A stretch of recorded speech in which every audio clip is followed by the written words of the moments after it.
inasahan natin no, na tututulan ng pag-presenta natin ebidensya na yan. Kaya nga minarapat namin na kahit wala pa tayo sa presentation of evidence for article on unexplained wealth, inuna na natin, no? Kahit nandun pa lang tayo sa first article ng grave threats. Hiningi na natin to, sinampinan na natin to.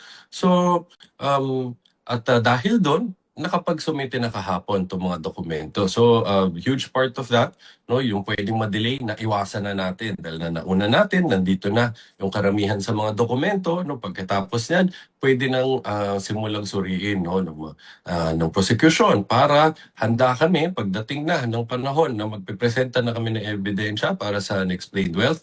Handa na kami na ipaliwanag hindi lang sa impeachment court pati rin sa publiko anong linalaman itong mga importanteng dokumento na to. Ngayon naman, again, yes, karapatan nila yan. No? When we formally offer them in evidence, karapatan nila yan na mag-object muli, tumutol muli. No? Dahil clear naman ang sinabi ng presiding officer dyan, hindi pa yan tinatanggap as evidence, nasa PINA pa lang. So, we anticipate that. Na kasama talaga yun sa proseso, mag-offer kami, mag-object sila. But just the same, again, we're ready to meet those objections with valid counter-arguments. Salamat po. Thank you, sir.